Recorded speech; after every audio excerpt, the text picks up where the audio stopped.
정부가 곧 발표할 주택 공급 확대 방안을 두고 벌써부터 논란이 일고 있습니다. 용적률 상향과 도심 고밀 개발이 논의되고 있는데 또다시 방점은 소형 임대 공공이란 키워드에 찍히면서 제한적 공급책에 그칠 것이란 우려가 제기됩니다. 조현 기자가 보도합니다. 정부가 7.10 대책에서 가장 먼저 언급한 주택 공급 확대안은 바로 도심 고밀도 개발입니다. 직주 근접이 가능한 도심, 사람들이 살기 원하는 서울 중심부에 더 많은 고층 건물이 들어설 수 있게 하고 주거 공간도 늘리겠다는 것입니다. 먼저 주택과 아파트를 제외한 준주거지역, 상업지역의 용적률을 앞서 지난 5월 서울시가 각각 300%, 600%로 상향했는데 이번에는 이 기준을 서울시 조례상 최대 상한선인 600에서 최대 1000%까지 확대될 가능성이 높습니다. 지역은 역세권과 정부가 발표한 공급지에 한해서로 역세권 반경 역시 기존 250m에서 350m로 확대 적용됩니다.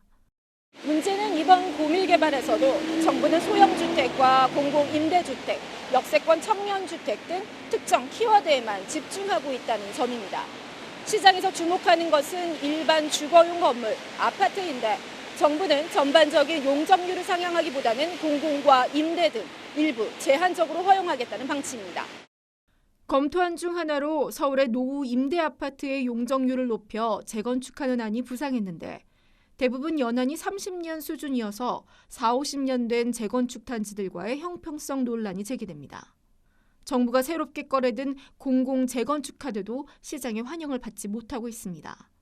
공공 재건축은 LH나 SH 등 공공기관이 시행사로 참여해 용적률도 높이고 사업 진행을 가속화하는 방식으로 최근 흑석 11구역 사례처럼 공공재개발 방식을 재건축으로 확대 적용하는 것입니다. 여의도와 잠실 5단지, 음마아파트 등 재건축 사업이 막혀 있는 곳들이 유력 후보군으로 꼽히는데 이들 조합들은 벌써부터 공공으로 진행하면 안 하느니만 못하다며 절대 찬성할 수 없다는 목소리가 높습니다.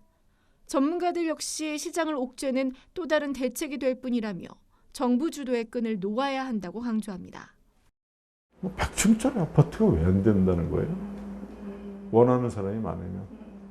정부가 왜 그걸 규제해야 되는 거죠? 무슨 공공의 이익을 져야 한다고? 용적률 자체를 뭐 1500%를 한다, 뭐 얼마를 한다, 도심 이렇게 해서 일률적으로 규제하지를 말고 예를 들어서 우리는 이런 기능을 더 해갖고 녹지도 더 많이 만들 테니까 반대급부로 용적률은 뭐 2000이 되든 3000이 되든 올리더라도 풀어줘야지 이걸 갖다가 뭐 마포지구는 뭐 1500%를 한다, 뭐 용산지구는 얼마로 한다, 앞으로 재건축돼 그러면 이거는 계속 쫓아다니고 거기만 투기 지역이 되는 거예요. 결국 이번에도 시장이 원하는 양질의 주택 공급은 외면하고 또다시 변죽만 울리는 대책으로 그칠 수 있다는 우려가 나옵니다. 한국경제TV 조연입니다. 이처럼 용적률을 완화해 서울 내 주택 공급을 늘리는 방식이 집값을 안정시킬 수 있을지 여부에 전문가들은 다른 해석을 내놓고 있습니다. 도시 과밀화와 같은 부작용에 대한 우려도 상당한 만큼 신중한 접근이 필요해 보입니다. 이어서 이근영 기자입니다. 주택 공급을 늘리기 위해 아파트 용적률을 무한정 높일 수 없는 이유는 먼저 집값에 미칠 영향 때문입니다. 고층 건물이 개발 호재로 작용해 집값 상승을 부추길 수 있어서입니다.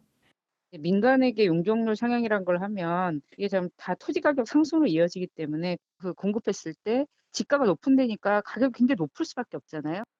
반면 가격이 오른 만큼 소유자의 수도 많아지기 때문에 충분한 관리만 뒷받침된다면 문제가 없다는 시각도 있습니다. 과거에는 10층을 지을 수 있는데 20층을 지을 수 있다. 그럼 20층에 맞춰서 토지 가격이 상승을 합니다. 그래서 토지를 매입해서 살 경우에는 힘든 경우가 많겠지만은 그 사람이 뭐 지주 공동 사업이라든가 같이 할 경우에는 그런 우려가 거의 없어지거든요. 용적률이 평균 1000%가 넘는 홍콩처럼 일조권 침해나 경관 훼손으로 주민 갈등이 심화될 것이라는 우려도 제기됩니다.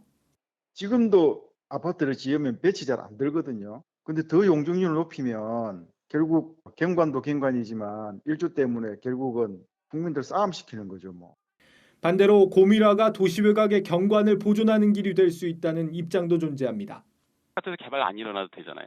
서울에서 경관하고 환경 망치는 것만큼이나 비슷하게 그와 유사한 크기의 아마도 효과가 환경과 경관 측면에서 서울시 경계 밖 서울 대도시권에서 비슷하게 일어날 거라고요. 고밀 개발에 대한 엇갈리는 시각들 속에서 결국 추가로 공급되는 물량을 어떻게 관리해 갈 것인지가 정부의 고민으로 보입니다.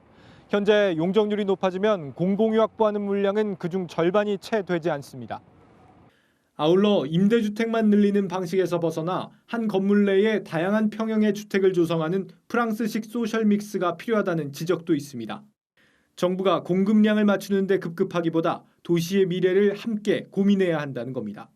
400짜리 집을 지어놨을 때 50년 뒤에 우리 후손들이 그 집을 부시고 다시 지어야 되는데 그때는 그러면 어떡할 거냐라고 하는 것까지 사실은 좀 장기적으로 바라봐야 된다. 공급의 측면, 그다음에 주거 환경의 측면, 그다음에 장래의 관리의 측면에서 바라봐야 된다. 한국경제TV 이근영입니다.